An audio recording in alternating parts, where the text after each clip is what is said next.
கடம்பூர் மாளிகையில ஆதித்த கரிகாலன் பெரிய பழுவேட்டரையரோடையும் சம்புவரையரோடையும் முக்கியமான விஷயமா பேசிட்டு இருக்கான். அதாவது ராஜ்யத்த தான் மதுராந்தகனுக்கே கொடுக்க சம்மதிக்கிறதாகவும், ஆனா அதுக்கு பதிலா தான் வடக்க நோக்கி படையெடுத்து போறதுக்கு 3,00,000 பேர்கள் கொண்ட படையும், அந்த படைக்கு தேவையான பொருட்களும் 300 பெரிய மரக்கலங்களும் வேணும் அப்படின்னு கேக்குறான். வடநாட்டு மேல படையெடுத்து போய் தனக்குரிய நிலத்தை தானே சம்பாதிச்சு அதுக்கு தானே சக்கரவர்த்தி ஆயிக்கிறதாகவும், ஆனா அதுக்காக பெரிய பழுவேட்டரையர் சுந்தர சோழர்கிட்ட போய் பேசி அனுமதி வாங்கிட்டு வரணும் அப்படின்னு சொல்றான். பழுவேட்டரையரும் ஒத்துக்கிறாரு. அதுக்கு பிறகு கந்தமாறன், பார்த்திபேந்திரன், வந்தியத்தேவன் எல்லாரோடையும் சேர்ந்து ஆதித்த கரிகாலன் வேட்டைக்கு போக தயாராகிறான். இதத்தான் முந்தின பகுதியோட இறுதியில கேட்டீங்க. தொடர்ச்சிய இந்த பகுதியில கேட்க போறீங்க.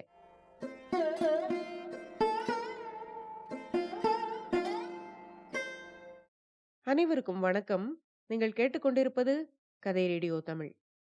அமரர் கல்கி அவர்கள் எழுதிய பொன்னியின் செல்வன் நாவலுடைய 4வது பாகத்தை கேட்டுட்டு இருக்கீங்க. இதுவரைக்கும் 37 அத்தியாயங்களை கேட்டிருக்கீங்க. தொடர்ச்சிய இந்த பகுதியில கேட்க போறீங்க. கதை ஆரம்பிக்கிறதுக்கு முன்னால சேனலுக்கு வந்திருக்கிற எல்லாருக்கும் என்னுடைய அன்பான வரவேற்புகள். இப்ப வாங்க கதைக்குள்ள போகலாம். அத்தியாயம் 38. நந்தினி மறுத்தாள். பழுவேட்டரையர் சிறிது உற்சாகத்துடனேயே நந்தினியை பார்க்க போனார். கடம்பூருக்கு அவர் புறப்பட்டு வந்தபோது என்ன நம்பிக்கையுடன் வந்தாரோ அது ஒன்றும் இதுவரையில் நிறைவேறவில்லை. சிறு பிள்ளையாகிய ஆதித்த கரிகாலனை கடம்பூர் மாளிகையிலேயே தருவித்து வைத்துக் கொண்டால் அவனை நயத்தினாலும் பயத்தினாலும் தம்முடைய விருப்பத்தின்படி நடக்கச் செய்யலாம் என்று அவர் எண்ணியிருந்தார். தானும் சம்புவரையரும் சொல்லுவதற்கு அவன் கட்டுப்பட்டே தீர வேண்டும் என்று நம்பினார். சோழ ராஜ்யம் முழுவதற்கும் மதுராந்தகனுக்கு உடனடியாக பட்டம் கட்டுவதில் உள்ள அபாயம் அவருக்கு தெரிந்தே இருந்தது. வடக்கே மலையமானும் தெற்கே கொடும்பாளூர் வேளானும் அதற்கு விரோதமாயிருப்பார்கள். கரிகாலன் அவர்களுடன் சேர்ந்து கொண்டால் உள்நாட்டு யுத்தம் மூண்டே தீரும். அதன் முடிவு எப்படியாகும் என்று யார் சொல்ல முடியும்? பொதுமக்களில் பெரும்பாலானோர் சுந்தர சோழருடைய புதல்வர்களின் பக்கமே இருப்பார்கள். மதுராந்தகனுடைய தாயே அவனுக்கு விரோதமாயிருக்கிறாள். காலாமுக கூட்டத்தாரை மட்டும் நம்பி உள்நாட்டு போரில் இறங்க முடியுமா? பாண்டிய நாட்டிலும் சேர நாட்டிலும் பாலாற்றுக்கு வடக்கே உள்ள நாடுகளிலும் கலகங்கள் கிளம்பினாலும் கிளம்பும். ஆகையால் இப்போதைக்கு மதுராந்தகனுக்கு பாதி ராஜ்யம் என்று பிரித்து கொண்டால், அதுவும் தஞ்சையை தலைநகராக கொண்ட தென் சோழ ராஜ்யமாயிருந்தால் பிற்பாடு போக போக பார்த்து கொள்ளலாம். கொடும்பாளூர் வேளாணின் செல்வாக்கை ஒரு வழியாக தீர்த்து கட்டி விடலாம். பிறகு வடக்கே திரும்பி திருக்கோவலூர் மலையமானையும் ஒரு கை பார்க்கலாம். கரிகாலன் வெறும் முரடன். என்றைக்காவது ஒரு நாள் ஏதாவது ஏடாகுடமான காரியத்தில் இறங்கி அற்பாயுளில் இறக்கக்கூடும். அப்படி நேர்ந்தால் எல்லா கவலையும் தீர்ந்தது. இப்போதைக்கு பாதி ராஜ்யம் என்று ஏற்பாடு செய்து கொள்வது நல்லது. இப்படி இளையராணி நந்தினியுடன் கலந்து ஆலோசித்து ஒரு முடிவுக்கு வந்த பிறகுதான் அவர் கடம்பூருக்கு வந்திருந்தார். கரிகாலனையும் அங்கு அழைத்து வரச் செய்தார். ஆனால் எதிர்பார்த்தபடி ஒன்றும் நடக்கவில்லை. பெரியவர்களுக்கு அடங்கி நடப்பதற்கு பதிலாக கரிகாலன் பெரியவர்களை அதட்டி உருட்டி அதிக பிரசங்கம் செய்து கொண்டிருந்தான். அவனுடைய கேலி பேச்சுகளையும் இருபொருள் கொண்ட மொழிகளையும் பழுவேட்டரையரால் பொறுக்க முடியவில்லை. முக்கியமாக அவரை பற்றி கரிகாலன் அடிக்கடி வயதான கிழவர் என்று குறிப்பிட்டதும், இளையராணியை பாட்டி என்று அழைத்து வந்ததும் கூரிய விஷம் தோய்ந்த அம்புகளைப் போல் அவரை துன்புறுத்தி வந்தன. போதாததற்கு சம்புவரையரின் போக்கும் அவ்வளவு திருப்திகரமாயில்லை. கரிகாலன் தனது மாளிகைக்கு விருந்தாளியாக வந்து விட்டபடியினால் ஏதாவது ஏடாகுடமாய் நடந்துவிடக் கூடாதென்று அவர் ஜாக்கிரதையாய் நடந்து கொண்டிருக்கிறார் போலும். காரணம் எதுவாயிருந்தாலும் சம்புவரையரின் போக்கு கொஞ்சம் கூட பழுவேட்டரையருக்கு திருப்திகரமாக இல்லை. இவற்றையெல்லாம் எண்ணும் போது தஞ்சாவூருக்கு திரும்பி போய்விடுவதே நல்லது என்று தோன்றியது அவருக்கு. சின்ன பழுவேட்டரையன் நல்ல மதியூகி. அவனிடமும் யோசனை கேட்டுக்கொள்ளலாம். ஒருவேளை மதுராந்தகனை இங்கு அழைத்து வருவதாயிருந்தாலும் எல்லா நிலைமைக்கும் ஆயத்தமாக காலாந்தக கண்டனை பெரிய படை திரட்டி கொள்ளிடக்கரைக்கு கொண்டு வந்து வைத்திருக்க சொல்லலாம். எது எப்படியானாலும் இளையராணியை இனிமேல் இருக்கச் செய்து இந்த மூடர்களின் கேலி பேச்சுக்கு உள்ளாக்குவது கூடவே கூடாது. அவளை அழைத்து கொண்டு போய் தஞ்சாவூரில் விட்டு விடுவது மிக அவசியம். அதற்கு ஒரு வசதி இப்போது ஏற்பட்டிருக்கிறது. அதை ஏன் கைவிட வேண்டும் என்று நினைத்து கொண்டார் அவர். இவ்விதம் ஒரு முடிவுக்கு வந்ததும் பெரிய பழுவேட்டரையருக்கு சிறிது உற்சாகம் உண்டாயிற்று. முகமலர்ச்சியுடனே நந்தினியின் அந்தப்புரத்தை அடைந்தார். அங்கே வாசல் படி அருகில் வந்தபோது உள்ளே இருந்து கலகலவென்று சிரிப்புச் சத்தம் வருவதைக் கேட்டார். ஏனோ அந்தச் சிரிப்பின் ஒலி அவருக்கு எரிச்சலை உண்டாக்கியது. தஞ்சாவூர் அரண்மனையில் நந்தினி இவ்விதம் சிரிப்பதே இல்லை. இப்போது அவளுக்கு என்ன குதூகலம் வந்துவிட்டது? எதற்காகச் சிரிக்கிறாள்? அவளுடன் சேர்ந்து சிரிப்பது யார்? உள்ளே பிரவேசித்ததும் உடனிருப்பவள் மணிமேகலை என்று தெரிந்தது.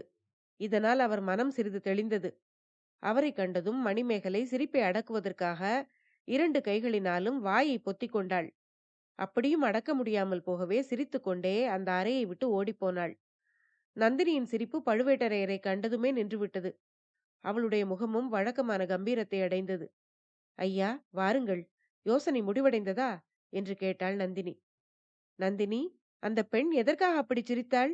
ஏன் சிரித்துக்கொண்டே ஓடுகிறாள் என்று பழுவேட்டரையர் கேட்டார். அதைச் சொல்லத்தான் வேண்டுமா? சபா மண்டபத்தில் நடந்த பேச்சுக்களில் கொஞ்சம் பக்கத்து அறையில் இருந்த மணிமேகலையின் காதில் விழுந்ததாம். இளவரசர் ஆதித்த கரிகாலர் பாட்டன்களைப் பற்றியும் பாட்டிகளைப் பற்றியும் பரிகாசமாக பேசியதை சொல்லிவிட்டு அவள் சிரித்தாள். நந்தினி இப்படி கூறியதும், சீ, துஷ்ட பெண், அவளோடு சேர்ந்து நீயும் சிரித்தாயே என்றார் பழுவேட்டரையர். ஆம், அவளோடு சேர்ந்து சிரித்தேன். அவள் அப்பால் போனதும் அழலாம் என்று இருந்தேன். அதற்குள் தாங்கள் வந்து விட்டீர்கள் என்று நந்தினி கூறிவிட்டு கண்களில் துளிர்த்த கண்ணீரை துடைத்துக் கொண்டாள். ஆஹா, உன்னை இப்பேற்பட்ட மூடர்களின் மத்தியில் நான் அழைத்து கொண்டு வந்தது என் தவறு. நாளை பொழுது விடிந்ததும் நாம் தஞ்சாவூருக்கு புறப்பட்டு போகலாம். இன்று இரவு மட்டும் பொறுத்துக்கொள் என்றார். தஞ்சாவூருக்கு புறப்பட வேண்டுமா? ஏன், வந்த காரியம் ஆகிவிட்டதா என்று நந்தினி கேட்டாள். பழுவேட்டரையர் சபா மண்டபத்தில் நடந்த பேச்சின் முடிவுகளைப் பற்றி நந்தினியிடம் தெரிவித்தார். எல்லாவற்றையும் கேட்டுவிட்டு நந்தினி, சுவாமி, தாங்கள் தஞ்சாவூருக்கு போய் வாருங்கள். நான் வரமாட்டேன். ஆதித்த கரிகாலனுக்கு புத்தி கற்பிக்கும் வரையில் நான் இங்கிருந்து புறப்படுவதாக உத்தேசமில்லை. அந்த கர்வம் பிடித்த இளவரசன் ஒன்று தங்கள் காலில் விழுந்து தன்னுடைய பரிகாச பேச்சுகளுக்காக மன்னிப்பு கேட்க வேண்டும், அல்லது தங்கள் கத்திக்கு இரையாக வேண்டும் என்றாள். நந்தினி, இது என்ன சொல்லுகிறாய்? இத்தகைய பாதகமான எண்ணம் உன் உள்ளத்தில் எப்படி உதித்தது என்று கேட்டார் பழுவேட்டரையர். ஐயா, இது பாதகமான எண்ணமா?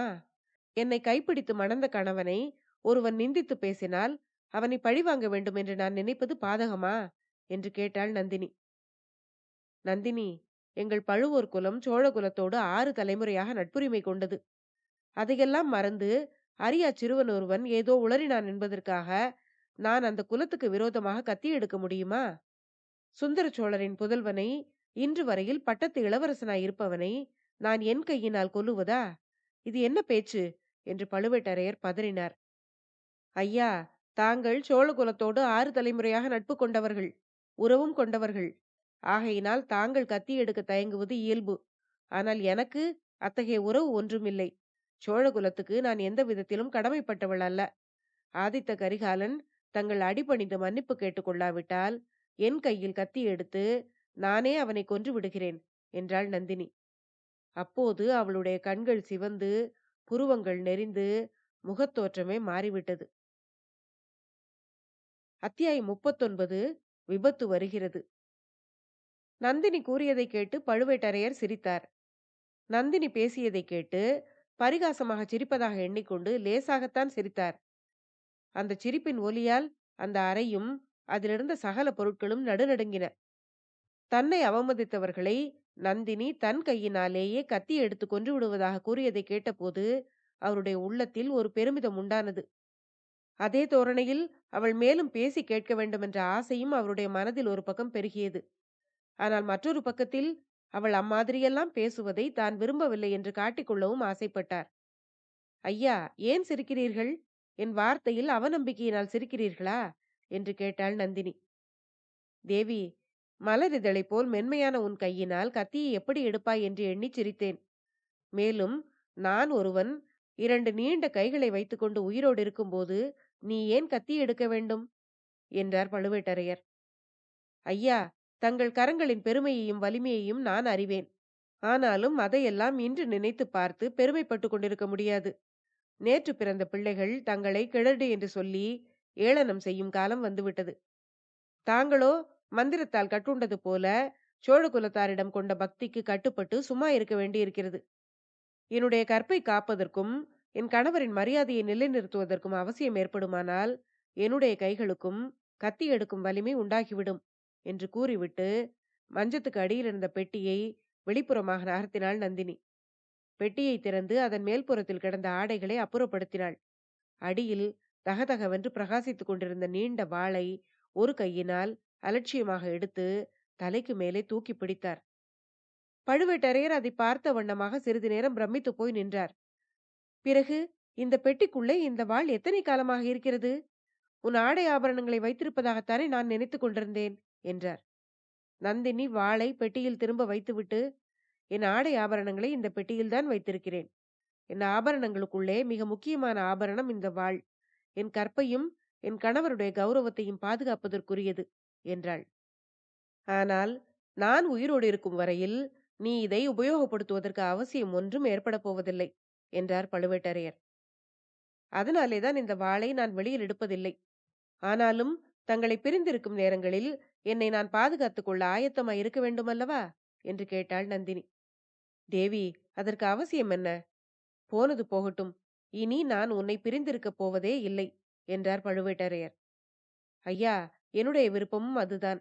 ஆனால் இந்த ஒரு தடவை மட்டும் தாங்கள் என்னை பிரிந்து தஞ்சைக்கு போய்விட்டு வாருங்கள் என்றாள் நந்தினி. இது என்ன பிடிவாதம்? எதற்காக இந்த தடவை மட்டும் நான் உன்னை இங்கே விட்டுவிட்டு போக வேண்டும் என்று பழுவேட்டரையர் கேட்டபோது அவருடைய புருவங்கள் நெறிந்தன. சுவாமி, அதற்கு 2 காரணங்கள் இருக்கின்றன. என்னை நீங்கள் இப்போது தங்களுடன் அழைத்து போனால் இந்த மூடர்கள் மேலும் நம்மை குறித்து பரிகாசம் பண்ணுவார்கள். கிழவருக்கு இளையராணியிடம் அவ்வளவு நம்பிக்கை என்று சொல்லுவார்கள். அதை நினைத்தாலே எனக்கு ரத்தம் கொதிக்கிறது. மற்றொரு காரணம் இன்னும் முக்கியமானது. சம்புவரையரை தங்கள் அத்தியந்த சிநேகிதர் என்று இத்தனை காலமும் தாங்கள் சொல்லி வந்தீர்கள், நம்பியும் வந்தீர்கள். ஆனால் இளவரசர் வந்ததிலிருந்து அவருடைய பேச்சிலும் நடவடிக்கைகளிலும் ஏற்பட்டிருக்கும் மாறுதலை கவனித்தீர்களா? தாங்கள் கவனிக்காவிட்டாலும் நான் கவனித்துக் கொண்டுதான் வருகிறேன். நந்தினி இப்படி கூறிக்கொண்டிருக்கும் போதே நானும் அதை கவனித்துத்தான் வருகிறேன். அந்த மாறுதலுக்கு காரணம் என்னவா இருக்கும் என்று ஆச்சரியப்பட்டு கொண்டும் இருக்கிறேன் என்றார் பழுவேட்டரையர். தாங்கள் கபடமற்ற உள்ளமுடையவர். ஆகையால் ஆச்சரியப்படுகிறீர். எனக்கு அதில் ஆச்சரியமே இல்லை. சம்புவரையரின் மாறுதலுக்கு காரணம், இளவரசர் ஆதித்த கரிகாலர் பெண்களை முகமெடுத்தே பார்ப்பதில்லை என்றும் கல்யாணமே செய்து கொள்ளப் போவதில்லை என்றும் வதந்தியாயிருந்தது. இங்கு அவர் வந்ததிலிருந்து அதற்கு நேர்மாறாக அவர் நடந்து வருவதை பார்த்திருப்பீர்கள். அவர் பெண்கள் இருக்கும் இடத்துக்கு அடிக்கடி வருகிறார். கொஞ்சி கொஞ்சி பேசுகிறார். இதற்கெல்லாம் காரணம் சம்புவரையர் மகள் மணிமேகலை மீது அவருடைய மனது சென்றிருப்பதுதான். மணிமேகலையை வேட்டையாடுவதற்கு அழைத்து போகலாமா என்று கூட கரிகாலர் கேட்டார் அல்லவா? இது சம்புவரையருக்கும் தெரிந்திருக்கிறது. ஆகையால் பழைய ஏற்பாடுகளை எல்லாம் அவர் மறந்துவிட்டார். தன்னுடைய அருமை மகள் தஞ்சாவூர் தங்கு சிம்மாசனத்தில் வீற்றிருக்கப் போவது பற்றி கனவு காணத் தொடங்கிவிட்டார் என்றாள் நந்தினி. ஆமாம், நீ சொல்லுவதுதான் காரணமாயிருக்க வேண்டும். சம்புவரையன் இத்தகைய நீசகுணம் படைத்தவன் என்று நான் கனவிலும் எண்ணவில்லை. 2 மாதங்களுக்கு முன்புதான் இதே மாளிகையில் மதுராந்தகரை தஞ்சை சிம்மாதனத்தில் ஏற்றி வைப்பதாக எல்லோரும் கூடி சபதம் செய்தோம். சீச்சி, இப்படி பேச்சு தவறுகிறவனும் ஒரு மனிதனா என்று பழுவேட்டரையர் சீறினார். சுவாமி, அதனாலேதான் நான் தங்களுடன் வரவில்லை என்று சொல்கிறேன். தாங்கள் இல்லாத சமயத்தில் இவர்கள் இங்கே என்ன சதி செய்கிறார்கள் என்பதை கவனித்துக் கொள்வேன் நான்.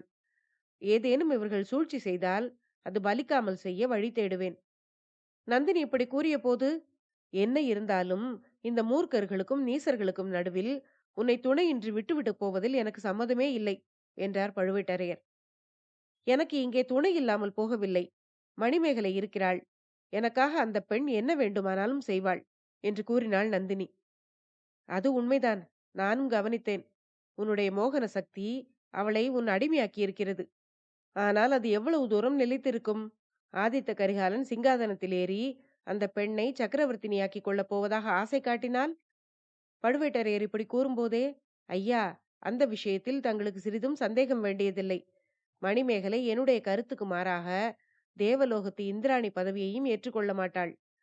கரிகாலனை இந்த கத்தியால் குத்தி கொன்றுவிட்டு வா என்று நான் சொன்னால் உடனே அவ்விதம் செய்துவிட்டு வருவாள். என்னுடைய மோகன சக்தியை பற்றி தாங்கள் அடிக்கடி சொல்வீர்கள் அல்லவா? அது மணிமேகலையை முழுவதும் ஆட்கொண்டிருக்கிறது. வேண்டுமானால் இப்போதே அதை நிரூபித்து காட்டவா என்று கேட்டாள் நந்தினி. அதை கேட்டு பழுவேட்டரையரின் உடம்பு படபடத்தது. அந்த கிழவர் உதடுகள் துடிக்க, தொண்டை அடைக்க, நாத்தழுதழுக்க கூறினார். தேவி, உன்னுடைய சக்தியை நான் அறிவேன். ஆனால் கரிகாலன் விஷயத்தில் நீ அந்த மாதிரி எந்த பரீட்சையும் செய்து பார்க்க வேண்டாம். அவன் அரிய அச்சிறுவன். ஏதோ தெரியாமல் உளறினான் என்பதை நாம் பெரிதுபடுத்தக் கூடாது. கரிகாலன் மணிமேகலை மணந்து கொள்ள இஷ்டப்பட்டால் அதற்கு நாம் தடையாக இருக்கக்கூடாது. ஐயா, நாம் தடை செய்யாமல் இருக்கலாம். ஆனால் விதி ஒன்று இருக்கிறதே, அதை யார் தடை செய்ய முடியும்? மணிமேகலை என்மேல் பிரியம் கொண்டவளாய் இருப்பது போல் நானும் அவளிடம் பாசம் வைத்திருக்கிறேன். அற்பாயுளில் சாகப் போகிறவனுக்கு அவளை மணம் செய்து கொடுக்க நான் எப்படி இணங்குவேன்? என்றாள் நந்தினி. அப்போது அவளுடைய பார்வை எங்கேயோ தூரத்தில் நடக்கும் எதையோ பார்த்து கொண்டிருப்பது போல தோன்றியது. பழுவேட்டரையர் இன்னும் அதிக பரபரப்பை அடைந்து கூறினார். நந்தினி, இது என்ன வார்த்தை? சோழ சக்கரவர்த்தியின் வேளக்கார படைக்கு நான் ஒரு சமயம் தலைவனாயிருந்தேன். சக்கரவர்த்தியையும் அவருடைய சந்ததிகளையும் உயிரை கொடுத்தேனும் பாதுகாப்பதாக சத்தியம் செய்திருக்கிறேன். ஐயா, அந்த சத்தியத்தை தாங்கள் மீற வேண்டுமென்று நான் சொல்லவில்லையே. இல்லை நந்தினி, உன்னால் கரிகாலனுக்கு ஏதேனும் தீங்கு நேர்ந்தாலும் அந்த குற்றம் என்னையே சாரும். சிறு பிள்ளையின் பரிகாச பேச்சை பொறுக்காமல் கிழவன் படுபாதகம் செய்து விட்டான் என்று உலகம் என்னை நிந்திக்கும். 6 தலைமுறையாக எங்கள் குலம் சோழர்களுக்கு பாதுகாப்பாக இருந்து எடுத்திருக்கும் நல்ல பெயர் நாசமாகும். பழுவேட்டரையர் இப்படி கூறியதும், அப்படியானால் தாங்கள் உடனே இந்த ஊரை விட்டு போக வேண்டியது மிகவும் அவசியம் என்று நந்தினி மர்மம் நிறைந்த குரலில் கூறினாள். எதனால் அவ்விதம் சொல்லுகிறாய் என்று பழுவேட்டரையர் கேட்டார். தங்களிடம் எப்படி சொல்வதென்று தயங்கிக் கொண்டிருந்தேன். இப்போது சொல்ல வேண்டிய அவசியம் ஏற்பட்டு விட்டது. துர்கா பரமேஸ்வரி எனக்கு சில அபூர்வ சக்திகளை அளித்திருக்கிறாள். இது தங்களுக்கே தெரியும். சுந்தர சோழர் இளம் வயதில் ஒரு பெண்ணின் தோஷத்துக்கு உள்ளானவர் என்பதை நான் என் மந்திர சக்தியினால் அறிந்தேன். அதை தங்களுக்கும் நிரூபித்து காட்டினேன். அதே போல ஆதித்த கரிகாலனுடைய இறுதி காலம் நெருங்கிக் கொண்டிருக்கிறது என்பதையும் இப்போது என் அகக்கண்களினால் காண்கிறேன். ஆனாலும் அது தங்கள் கையினாலும் நேரப்போவதில்லை, என் கையினாலும் நேரப்போவதில்லை. ஆனால் யமனுடைய பாசக்கயிறு அவனை நெருங்கிக் கொண்டிருக்கிறது என்பது மட்டும் நிச்சயம். காட்டிலே வேட்டையாடப் போன இடத்திலே அவனுக்கு இறுதி நேரலாம், அல்லது அரண்மனையில் படுத்திருக்கும் போதும் நேரலாம். புலி, கரடி முதலிய துஷ்ட மிருகங்களினாலும் நேரலாம், அல்லது அவனுடைய சிநேகிதர்கள் விடும் அம்பு தவறி விழுந்தும் அவன் சாகலாம், அல்லது மென்மையான பெண்ணின் கரத்திலே பிடித்த கத்தியினால் குத்தப்பட்டும் அவனுக்கு மரணம் நேரலாம். ஆனாலும் ஐயா, அவனுடைய மரணம் தாங்கள் கைப்பிடித்து மணந்த என்னுடைய கரத்தினால் நேராது என்று தங்களுக்கு சத்தியம் செய்து கொடுக்கிறேன். சாலை ஓரத்திலே அனாதையாக நின்ற என்னை தாங்கள் உலகறிய மணந்து இளையராணி ஆக்கினீர்கள். அத்தகைய தங்களுக்கு என்னால் எந்த பழியும் ஏற்படாமல் பார்த்து கொள்ளுவேன். அதற்காக தாங்கள் இச்சமயம் இங்கு இருக்க வேண்டாம், போய்விடுங்கள் என்று வற்புறுத்தி சொல்கிறேன். தாங்கள் இங்கு இருக்கும் சமயம் கரிகாலனுக்கு என்ன விதமான விபத்து நேர்ந்தாலும் உலகத்தார் தங்களை அத்துடன் சம்பந்தப்படுத்துவார்கள். அருள்மொழிவர்மனை கடல் கொண்டதற்கும் தங்களை பழி கூறவில்லையா?